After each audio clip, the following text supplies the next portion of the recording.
अस्सलामु अलैकुम। क्या मुल्ला अली कारी ने हजरत मुआविया को बागी कहा?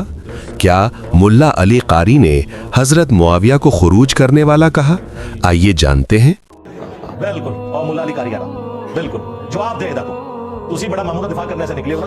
उन्होंने कहा कुरान और हदीस को पसे पुश डाल दिया और तर्क कर दिया हजरत मुआविया के इस अमल ने कि उनको कत्ले मार के बाद तौबा कर लेनी चाहिए थी। अड्डे फतवे जरा सुन दे जाओ। उन पर वाजिब था कि बगावत से तौबा करते, हजरत अली की इताअत करते, हजरत अली की मुखालफत छोड़ देते, खिलाफत की लालच जो उनके दिल में थी उसे तर्क कर देते। हजरत मुआविया बातिन में बागी थे, जाहिर में हजरत उस्मान के खून को ढाल बनाए हुए थे। कत्ले मार वाली हदीस उनकी पोशीदा चीज को जाहिर करने वाली है, उनकी बगावत को रोकने वाली है। बहरहाल तकदीर में ये लिखा हुआ था, लेकिन हजरत मुआविया के अमल और रवैये की वजह से कुरान और हदीस दोनों ही मौजूद हो गए। 10 शामा लिखे मैं गिनवाती है, एंड पे जाके पता क्या मुल्ला अली कारी ने किया। लेकिन हमें चाहिए कि अपनी जुबान बंद रखें। हाय मैं सदके जावा।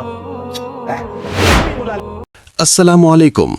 प्लम्बर दज्जाल एक इबारत लेकर आता है और इतना कॉन्फिडेंट होकर कहता है, देखो मुल्ला अली कारी ने मुआविया पर तनकीद की।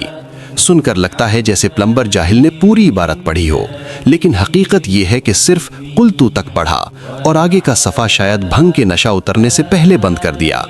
चलिए अब इल्मी तौर पर देखते हैं। इबारत शुरू होती है, रायतु अश्शेख अकमलुद्दीन काला।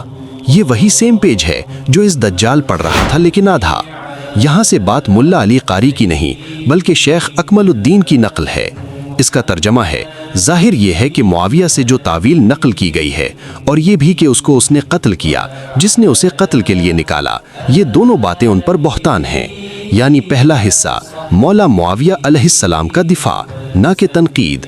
फिर आता है कुल्तू। बस यहाँ प्लम्बर दज्जाल को करंट लगा। स्क्रीनशॉट, क्रॉप, पोस्ट और कैप्शन, देखो मुल्ला अली कारी ने मुआविया को बागी कहा। अरे जाहिल, किताब है, व्हाट्सएप स्टेटस नहीं।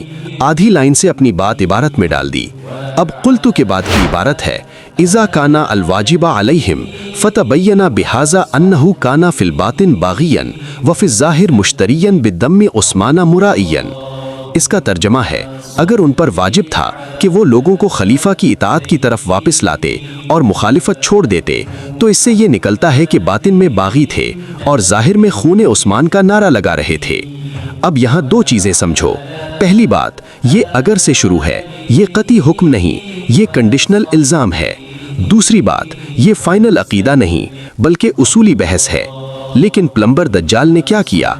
अगर को खा गया, शर्त को पी गया और सिर्फ बागी लफ्ज़ उठाकर भाग गया।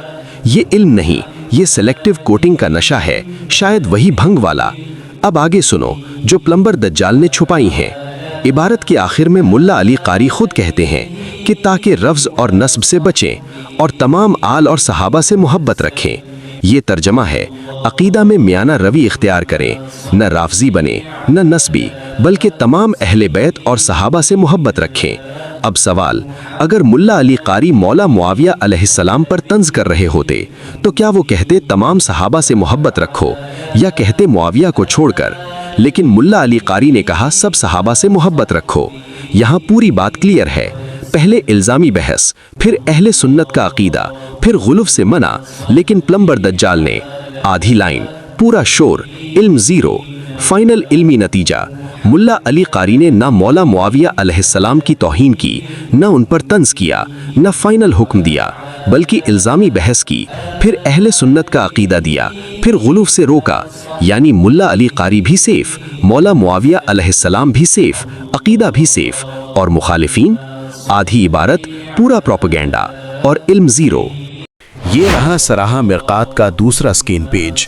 मुल्ला अली कारी रहमहुल्लाह ने तो अपना और सलफ सुलाहीन का अकीदा क्लियर किया है, राफिजियों का रद्द करके वाज़ेह। मुल्ला अली कारी रहमहुल्लाह का भी यही अकीदा है कि हज़रत मुआविया रदियल्लाहु अन्हु अहले फ़ज़ल और ख़ियार सहाबा में से हैं, और वो यही समझाना चाहते हैं कि सलफ़ व स्वालिहीन की जमात का मुत्तफ़िक़ा अक़ीदा ये है कि सहाबा के दरमियान जो इख्तिलाफ़ या जंग हुई वो सब इज्तिहाद पर मबनी थी।